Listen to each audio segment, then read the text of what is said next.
ভারতবর্ষের পশ্চিমবঙ্গ রাজ্যের হুগলি জেলার হরিপাল ব্লকের অন্তর্গত বাসুদেবপুর নামের প্রত্যন্ত একটি গ্রামের গরিব বাবা-মায়ের একমাত্র ছেলে হরপ্রসাদ পাল ওরফে হৃদয় পাল। ছোটবেলা থেকে তার স্বপ্ন ছিল বড় হয়ে একজন বড় বিজ্ঞানী হবে। সে ছিল অত্যন্ত দরিদ্র ও মেধাবী একজন স্টুডেন্ট। স্কুল লাইফে থেকে সে অনেক মনোযোগীভাবে পড়াশোনা করত, আর অনেক কষ্ট করে সে নিজের পড়াশোনা নিজের রোজগারে সম্পূর্ণ করেছে।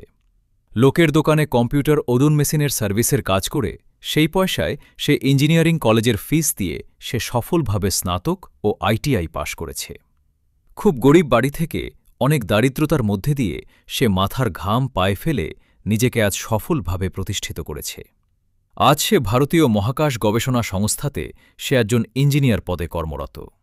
বেকারত্বের জীবনে সে তার গ্রামের প্রতিবেশী ও বন্ধুবান্ধব অনেকের কাছে অনেক লাঞ্ছনা, অপমান, কটাক্ষ ও উপহাস সহ্য করে সে হাল না ছেড়ে রাতের পর রাত জেগে হাড় ভাঙা টানা ৪ বছরের লাগাতার পরিশ্রম করে পড়াশোনা সম্পূর্ণ করেছে নিজের সামান্য উপার্জনে।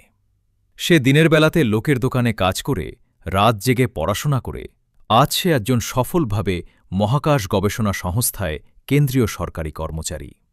তার এই অসামান্য সাফল্যে আজ তার পরিবারসহ তার আত্মীয় পরিজন ও গোটা গ্রামের মানুষ উচ্ছ্বসিত ও তার প্রশংসায় পঞ্চমুখ।